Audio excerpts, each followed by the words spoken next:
After all art is experience.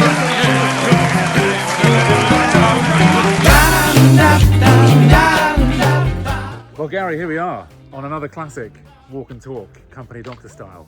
You know what I like about this one? This is a sunset walk. It is. But it's taken us so long to get the kit working that it's going to be a nighttime walk. Yeah, we left the golden hour and it's now almost midnight. But I'm not scared of the dark, are you? No, I'm absolutely not. And I'm excited about this one, not only because I haven't written any questions for it and we're totally freestyling, but also because it's a topic which I think you've been quite keen to talk about, I've been very keen to hear about. We're talking about managing expectations without being a people pleaser, how to do it, why it's important, whether it's still relevant in this modern age. So we've got a lot to cover, an incredibly romantic setting in which to cover it, some new microphones and kit to record. So exciting. Yeah, it's a whole new world. But I guess to kick off... And by the way, birds tweeting. The birds are tweeting, adding to that sort of sense of romance. Sure. I'm loving it. And to manage your expectations, listeners, as I say, I haven't written the question. We're free form here. We're free form. Very much a conversation, a walk and a talk in its purest form. Gary, what do you define to be the importance of managing expectations, and why is it such an important skill for leaders, employees, businesses to get a grip of, and how do you do it without necessarily being a people pleaser? Geez, look, when you don't have questions, you ask a lot of questions. It's quite interesting, isn't it? Because you think about the word managing expectations, it causes a bit of an issue because what it's actually doing is both sides of that. It makes you want to be a people pleaser. If I want to manage expectations, then I need to be nice to you. Yes. What do you think? Well, that's certainly how I go about it. But if I'm sort of managing expectations, I'm apologising almost immediately on the back foot. And also, it doesn't mean by being a people pleaser you can't be nice and respectful to people either, right? For sure, yeah. We're going to just do a little pivot there. A little pivot, someone's shouting in their garden, it's always handy, isn't it, when you're trying to do a walk and talk? Yeah, but I guess it's sort of, it has, people pleasing is a negative thing, or it's seen to be a negative thing. It's sort of almost seen to be a weakness. Would you say that's true? It could be. I think maybe we should just kind of strip it back and think about, let's start with the managing expectations and not worry about whether we're pleasing or not for a second. Yeah, sure. And just out of interest for you, why do you think it's a good thing to manage people's expectations? What does it do? I guess it gives them a realistic view on how things are going to go. It avoids disappointment. And what do they think about you if you manage expectations well? That you're a sensible grown-up. Yeah. Who can take responsibility for their actions and not someone who's going to jeopardise quality for keeping the client happy. And therefore they respect you. Correct. They trust you and they respect you, and you get there in the end. And this is I think the crux of this is you're trying to generate trust, because when someone trusts you, then they respect you and then they listen to you. Yeah. And for them, people only trust people that do what they say. So you have a moment to prove that they should trust you. Mm-hmm. It's kind of an interesting one, isn't it? It's like if you think about in your past, someone you trust. Can you think of someone you trust? Don't give their names. Okay. What is it about them that makes you trust them? Well, I guess it is that reliability, isn't it? It's sort of knowing that when they say they're going to do something, that they'll do it, and if not, they will also give you plenty of advance notice that it's not going to happen.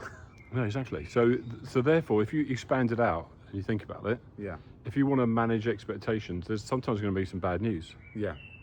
But if you're going to manage expectations, then here's my little phrase: the truth will set you free.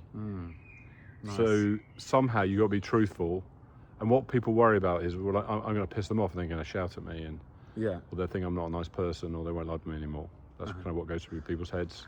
And have you been on the receiving end of that? So have people managed your expectations, and how have they done it in a way that's made you think, you know what, I get that is bad news, but I respect you for telling me? Yeah, I'll tell you, the classic one, and everyone will relate to this. Have you ever been on the phone to a service provider when something's not working? Very recently. Fine, there we go, the gas and the phone company or whatever. And when they say to you, have you ever had this where they go, oh, I'm so sorry to hear that, and reading the script. Don't be angry, I get it's not, we're going to do everything we can. Yeah. What I'll do is I'll find out and I'll phone you back. You've ever been in that situation? Yes. Have you ever had anyone phone you back? No. No. So your expectation is very low at this stage. And did you have a service provider challenge the other day that you want to share with me? Maybe not right now. Okay, fine. Save it. Did it go well? You know what, it did. Okay. And the reason I'm not, it was HMRC, so I don't want to go into too much Oh, detail, well, let's not talk about it. But it was a very, amazingly for HMRC, pleasant interaction. Well, I must tell you, we're not going to get into HMRC, but I must tell you, they've upped their game and their customer service is so much better now. They're like human people and they phone you back Yeah. and they do what they say. So Yeah. Anyway, so let's keep on track with this. Sure. So we've all had an experience where someone said they're going to phone you back. And I had this the other day and I was talking to a service provider and the woman said to me, I'm so sorry, Mr. Gamp, blah, blah, blah. But don't worry, I'm on it and I'm going to call you back. And I said, no, you won't. And she went, what do you mean? I said, I don't know you, Yeah. but I've never had anyone phone me back before. She said, well, I will definitely phone you back. Yeah. I said, okay, well, that'll be amazing. So anyway, I waited an hour and then 2 hours and then she never phoned me back. But it might be my fault. Maybe I was a bit sort of passive aggressive. Not sure. I don't know. I just think, what sort of damage does it do to the company, to the reputation of your business if the promise isn't delivered, right? So I guess that's what the crux of it. If you're saying, if you're calling an energy provider and they say, oh, don't worry, we'll call you back, absolutely, that's definitely going to happen. And you say, no, you won't. And they say, no, I promise you, I'm going to make a real point. And then they don't. And then they don't. Then you're just thinking, well, your respect for them falls immediately. Well, they've managed my expectations. I knew they wouldn't, and they overachieved, in fact, the expectation. But here's the thing, right? It's, say they did phone me back and they hadn't fixed the problem, let's say. Yeah. And they said, look, I'm sorry, Mr. Gamp. I haven't quite got to the bottom of it yet, but I said I'd call you back and I wanted to make sure I did. Yeah. Yeah. How would we feel that? Well, you'd still feel slightly annoyed that it hadn't been sorted out, but you'd feel respected as a human being for being dealt with. I see this a lot with, and I always pick on project managers because it's just easy to do. So I'm sorry, project managers out there. Here's an example. I remember I was working on this big program once, and everything went wrong, and there wasn't much contingency in it. And the person who was project managing it told the customer, "Look, I'm sorry to tell you this, but are you expecting it to come on Friday, but it's not coming on Friday." Yeah. But so they didn't have to completely disappoint them. They said it's coming on Monday, but it was no way coming on Monday. Right. So what they did is have a slightly more pleasant weekend, but on Monday they disappointed the customer again. So they kicked it down the road. It's not great. Yeah. Well, I'm fairly new to the world of project management. In that, I've been working with project managers for years, but I guess I've had a bit more of a window into how that world works recently, and it's a tough job. And the people that I work with, the project managers I work with, are absolute. They're masters of managing expectations and keeping clients really happy. And the reason the clients keep coming back to us, not to plug the independent, is because our project management team, despite obviously the wonderful creative ideas that we come up with, the project management team are fantastic. And if something isn't going to be delivered on time, there'll be a really good reason for it, and it will be perfectly managed in terms of expectations. And there'll be some other sort of value added as almost like to make up for this sort of slight discrepancy. So it's all done really, really tastefully. Well, so let's dig into that. So I think it's exactly the point. So basically, on the basis that things go wrong, shit happens, as they say. Yeah. It's how you manage it that counts. And so a better response to that customer situation would have been, it's not coming for 2 weeks, but I'm going to do what I can to improve on that. Yeah. And then when you improve on it, it's turn. Then you're the hero, right? And I know that I can trust you. George said it's coming in 2 weeks, but actually he improved on it. And even if it came in 2 weeks, I'm disappointed, but he did what he said. Yeah. So that's the starting point. And so being a people pleaser makes you feel slightly more comfortable. Actually, it makes you lose credibility. Yeah. And I don't want people to be confused. I don't mean you shouldn't be nice to people and respectful. Yeah. Being a people pleaser is more about you're capitulating because you're too scared to tell them the truth. And that will eventually bite you in the ass. Will bite you in the ass. Yeah, and it's a mindset shift, isn't it? Because I think I'm naturally a bit of a people pleaser, and I will always just, a little bit just naturally will kick something down the road to avoid that sort of confrontation of having to disappoint someone or let someone down. Whereas actually, you need to sort of saddle up and sort of say, this is the reality of the situation. Are there some really good lines or good sort of stock phrases or ways that you can negotiate those conversations to make it more manageable for everybody? Yeah, I won't give you stock phrases, but one thing I will say is that it's not one person you're talking to. So it's not one size fits all. So it depends. You could be talking to someone who's senior. You could be talking to someone that's very detail conscious. Yeah. You could be talking to someone who doesn't care about detail. So you have to adapt the way you manage expectations to who you're speaking to. Someone could be highly strung. It could be urgent. It might be a health issue. Yep. You've got to adapt the situation to those people. But I think the main thing is to focus on the outcome. So whatever the expectation you're managing, I don't want to focus on project management particularly, but Yeah. whatever the expectation you're trying to manage, you've got to focus on the outcome. Your job is to get to that outcome. And therefore, if it was your business or it was you needing this outcome, what would you do?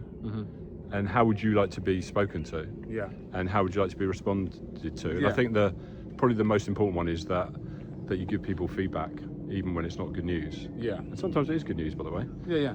I remember once for my wife's special birthday, I was going to renew her car and buy her a new car. And I ordered it and it was all exciting. They gave me a lot of notice. And then there was a problem Yeah. where it wasn't coming. And it's hard to give a birthday surprise if it's not going to turn up on your birthday. Yeah. And so I spoke to the general manager of this particular dealership. Yeah. And he was like, you know what? Just leave it to me. I'm going to sort it out. I'll get one from somewhere. I'll cancel someone else's order. I know how important it is to you. Yeah. And he absolutely pulled out all the stops. And that car was there. I think he stole it off someone else. and what happened was, a few years later, when I was going to buy another car, he moved dealerships. And I tracked him down and I bought another car from him. Oh, wow. Just because of that. Yeah. So that's the sort of the power of building these relationships. Because now I trust him, I think. Yeah. And I'll say to anyone, you want to buy a car, you buy it from him. I'm not going to say who he is now. But Yeah, sure. Well, you mentioned earlier when we sort of broached the topic of talking about this, that you know, relationship building is a really key part of managing expectations, and that managing expectations is a really key part of building relationships. But how are those two interlinked? Yeah, and that's a good question, George. I think the important thing about managing expectations is you've got to build relationships. You've got to be what I would call inside the tent. Because if you can get inside the tent, then people listen to what you think and what you care about. So a good example for me is trust is a foundation. Yeah. And then once you build trust by doing what you say to people, they care about what you think. And so you're now inside the tent. If they don't trust you, you're never inside the tent. They don't care what you think and they don't take your opinion. So, so it's really important to build trust and then build a relationship. You can't build a relationship unless you've got trust. Yeah. So once you're inside the tent with trust, then you can actually get a bit of leeway. You can affect the outcome a bit more. Yeah. You get more leniency.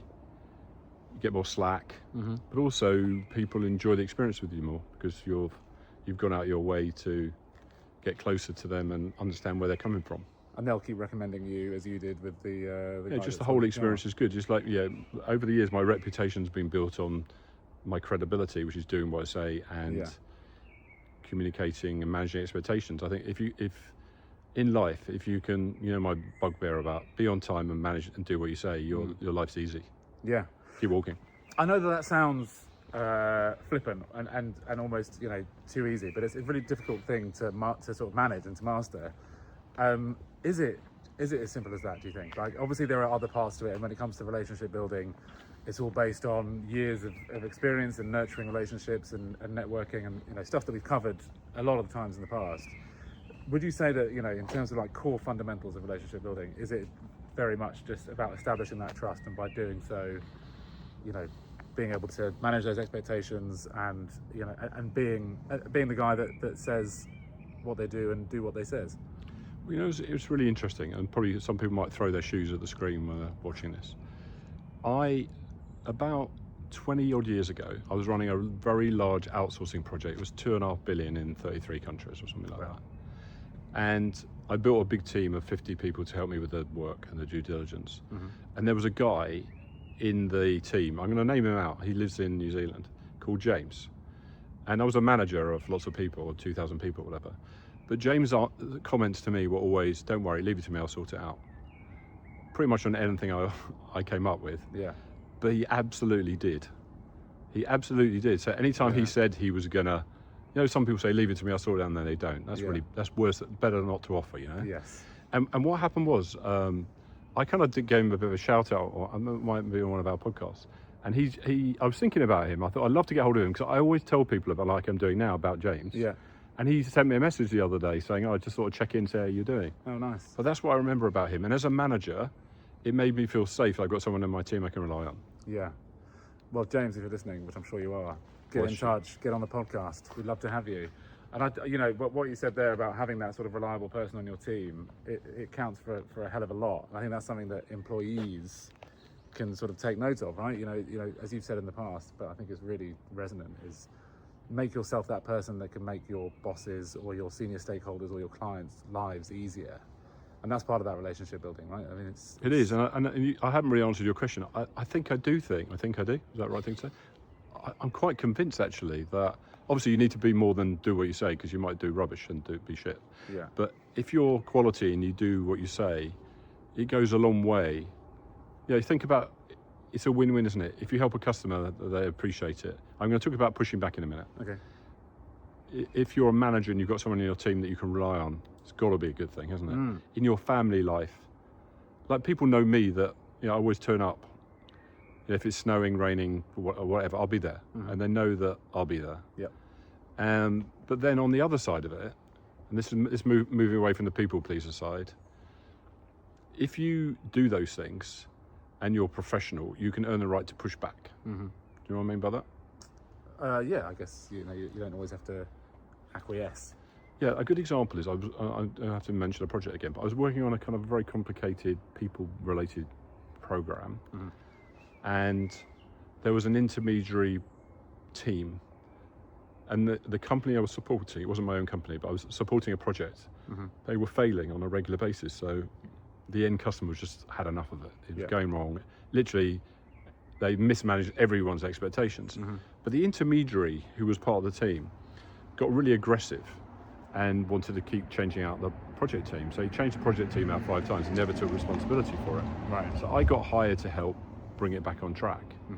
And what I did is I cleaned my house first. So I got my own shit together inside the team. Yeah. To make sure we were doing what we were supposed to do. And when I was comfortable with that, then I pushed back constructively to the customer. Yeah. Because now I was going, right, this is what we're doing, this is what we fixed, now I need you to do this. And then I was chasing them to get their bit sorted out. Right, okay. But whereas if you're on the back foot, it's like the boyfriend or girlfriend you don't like, you just go, don't like their clothes, don't like what they're wearing, don't like what they say. Yeah. And you end up, you can never get ahead. It's like, I'm never good enough for you. Yeah. But once you've cleaned your house up, I don't mean physically, now you can push back. And sometimes it's important to give those messages to customers and go, look, a good example for me is a lot of the work I do, I need data in order to help someone, because I'm helping change operating models and things like that. Getting data is really hard in a company. I know it's going to be hard. If I wait 3 weeks and go, you know what, Mr. Customer, you didn't give me the data, so I couldn't do the work, and I blame them, which is technically true. It doesn't help anyone. If I'm focused on giving an outcome, I'm not going to give them the outcome. Whereas if I waited a week and said, look, I haven't had the data yet. Can we find another way to get the data? Because if I don't have the data, I'm not going to be able to help you. Then I'm not blaming them. I'm trying to be collaborative with them. Does that make sense? Yeah. But I can push back because we all know that we need this data in order to do the work. Yeah. I'm not hiding from it. So I'm not going to, like, some people will bury their heads and go, well, it's their problem. If they don't give me the data, I'm just going to tell them I couldn't do it because they didn't give me the data. It's like, Yes. It doesn't help anyone. I've seen that as well. It's They like, do. well, yeah. It's on the client. It's their fault. They haven't provided what And it we probably, need. it and technically therefore- is. Yeah, but for sure. It doesn't help anyone. Yeah. Well, and also, I guess there's a disingenuous way of doing it as well, right? So, like, for example, when I sadly had my car nicked, as I'm sure you remember, not too long ago. Oh, yeah.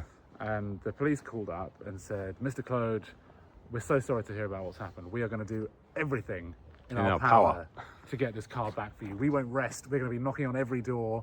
No stone unturned. We're going to find this car if it kills us. And I thought, wow. That's impressive, right? Incredible. Thanks so much, police. I really respect and trust that is going to happen. And then about 14 minutes later, he called back and said, Mr. Claude, we have done absolutely everything at our disposal to find your car.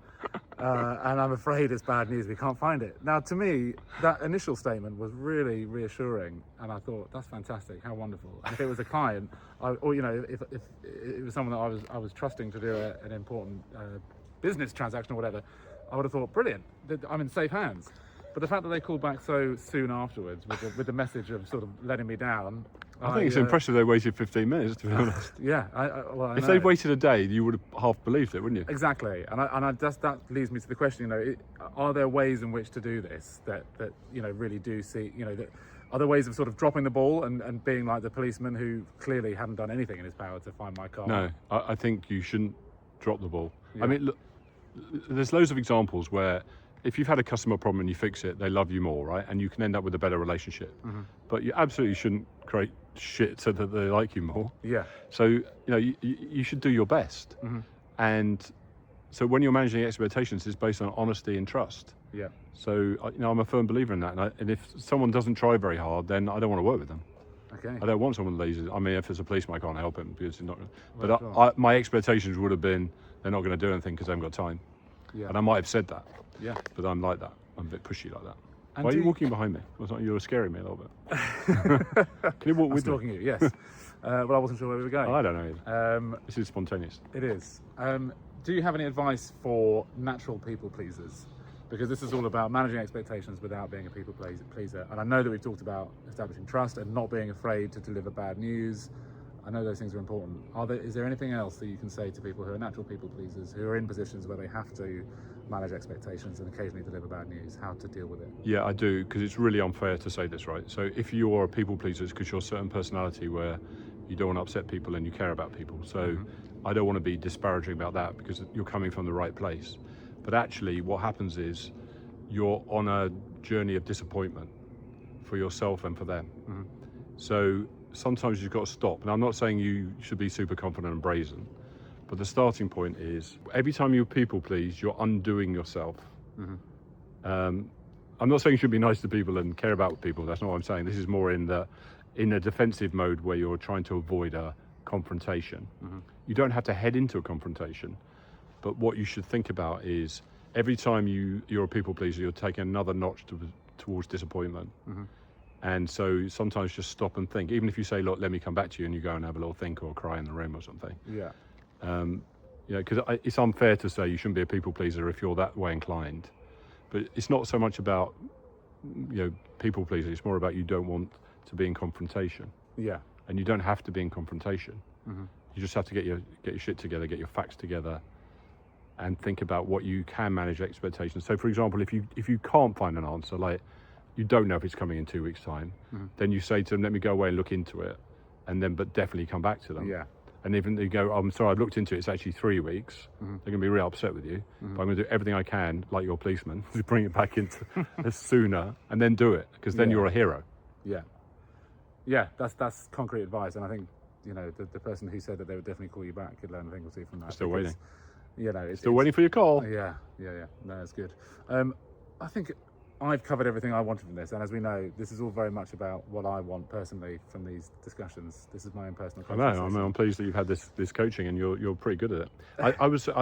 I guess my final thing to say for people listening, and we do this going down the lens, kind of talking to you, okay, buzzing the lens, is, you know, I don't want to oversimplify it, but I genuinely believe if you can manage expectations, as in commit to something that you can actually do and do it, your credibility, your opportunity, your chance of promotion, your chance of success with customers and at home will make a massive leap.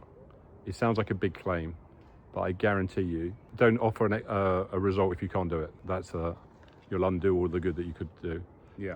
But try it. Just try on little things first. And even if you're an introvert and you worry about confrontation, still do it, because I think you'll find it's very satisfying, and it raises your trust. As soon as you can be trusted, people care about what you think, and if they don't trust you, they won't. Good stuff, Gary. Thank you so much. Thank you all. This whole episode is a product of our own commitment, considering the tech issues and the failing light. And the darkness and the appearing cars, trying to get run over. Yeah, this is a commitment to our own commitment. But it's been great seeing, there's a light behind us. Where have you gone, George? Okay, brilliant. So thanks so much for listening, everyone. We'll see you next time. We'll see you next time. Thank you. Bye. Bye.